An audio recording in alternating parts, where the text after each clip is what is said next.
जितनी स्विट्जरलैंड की total population है उससे ज्यादा इंडिया इंजीनियर्स प्रोड्यूस कर देता है। उसके बाद भी रिसर्च एंड इनोवेशन में स्विट्जरलैंड नंबर 1 पे है। इंडिपेंडेंस के बाद से रिपब्लिक ऑफ इंडिया ने 0 नोबेल लॉरियट्स प्रोड्यूस किए इन साइंस। यूएसए ने 100+ कर दिए। ASER की रिपोर्ट के हिसाब से 83% एजुकेटेड इंडियंस एम्प्लॉयबल ही नहीं है। और ये जो सुंदर पिचाई, सत्या नदेला की हम बात करते हैं, इन्होंने भी आगे चल के अपनी एजुकेशन बाहर से ही करी है। और ये सारी चीजें जो मैं बोल रहा हूँ ना, इसका रूट कॉज फाइंड आउट करने के लिए हमें थोड़ा सा पीछे जाना पड़ेगा। जब ब्रिटिशर्स हम पे रूल कर रहे थे तो ईस्ट इंडिया कंपनी के सामने 2 मेजर चैलेंजेस थे। एक, कम्युनिकेशन विद इंडियन, दूसरा वर्कर्स और क्लर्क्स की बहुत जरूरत थी उन्हें। फिर थॉमस बेविंगटन मैकॉय ने हमें इंग्लिश एजुकेशन एक्ट ऑफ 1835 दिया, जिससे उनके दोनों पर्पस पूरे हुए। पहला, उनको बंदे चाहिए थे जो चुपचाप डेस्क पे बैठे, अपना काम करें, क्वेश्चंस ना करें और ज्यादा क्रिएटिव ना हो। Second, communication in English. English सबसे ज्यादा बोले जाने वाली लैंग्वेज नहीं है, उसके बाद भी इंग्लिश एक लैंग्वेज की बजाय एक क्लास बन गया इंडिया में। रशिया, चाइना, फ्रांस, ये सब जगह इतना ऑब्सेशन नहीं है इंग्लिश को लेके जितना इंडिया में है। पुअर कम्युनिकेशन बोला जाता है अगर आपकी इंग्लिश अच्छी नहीं है, जबकि इंग्लिश ना आने का मतलब है कि आपको कोई और लैंग्वेज आती है। 5 साल पुराना iOS भी आज की डेट में आउटडेटेड माना जाता है। लेकिन इतनी इंपॉर्टेंट चीज, हमारा एजुकेशन सिस्टम, आज भी बस थोड़े से चेंजेस के साथ ऐसे ही चल रहा है। हमारे एजुकेशन सिस्टम में रटने का कंपटीशन होता है, जो ज्यादा रट लेता है उसके ज्यादा मार्क्स आते हैं। अब 95% जिसके संस्कृत में आए हैं वो भी संस्कृत नहीं बोल पा रहा है।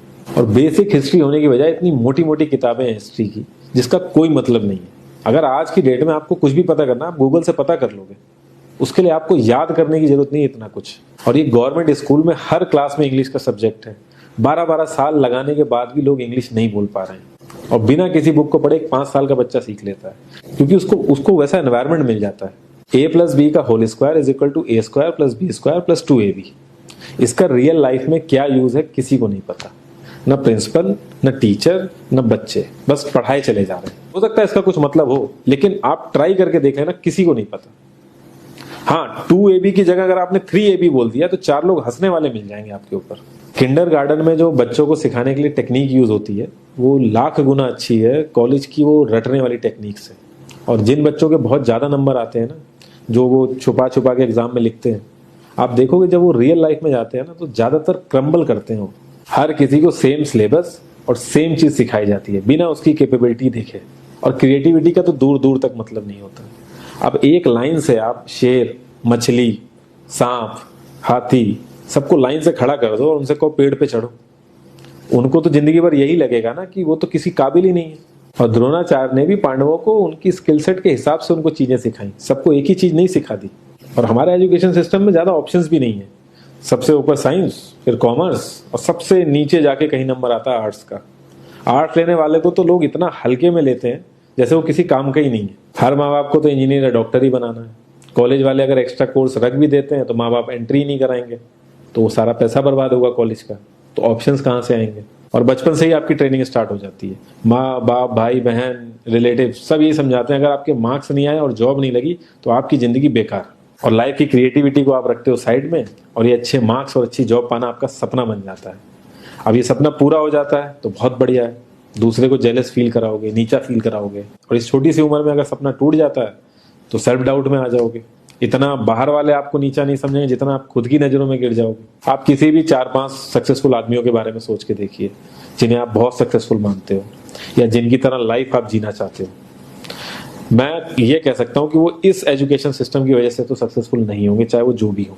धीरू भाई अंबानी, विराट कोहली, आमिर खान, नरेंद्र मोदी, ये सब हमारे इस करंट एजुकेशन सिस्टम के ट्रैप में नहीं फंसे। इन्होंने खुद सीखा, खुद एजुकेट हुए और खुद आगे बढ़े। किसी कंपनी के सीईओ को अगर ये कहा जाए कि आप अपनी कंपनी के सारे डिपार्टमेंट में इंटरव्यू दीजिए, तो कोई गारंटी नहीं है कि वो सारे डिपार्टमेंट के इंटरव्यू निकाल लेगा।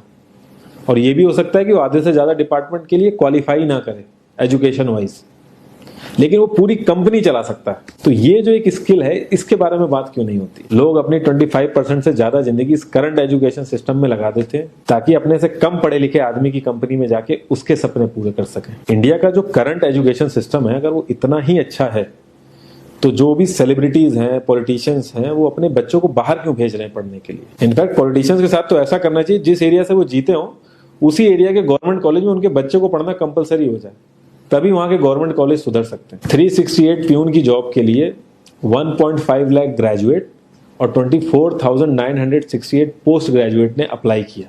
मैं IAS-PCS की तो बात नहीं करता हूँ, वो तो एक पैशन की बात होती है, लेकिन कुछ लोग 5-5, 6-6 साल से तैयारी कर रहे हैं कि कोई भी गवर्नमेंट जॉब मिल जाए उन्हें। उनसे पूछोगे क्यों ऐसे इतने टाइम से लगे हुए हो, तो वो एक ही चीज़ बोलेंगे कि जॉब सिक्योर है। मतलब आप काम नहीं भी करोगे तो आपको निकाला नहीं जाएगा। ये सारी कामचोरी वाली बातें माइंड में इसीलिए आती हैं क्योंकि हमारा जो करंट एजुकेशन सिस्टम है वो इतना कॉन्फिडेंस ही नहीं देता है कि हम अपनी स्किल के दम पे कहीं जाके काम करें और हमें निकलने का डर ना हो।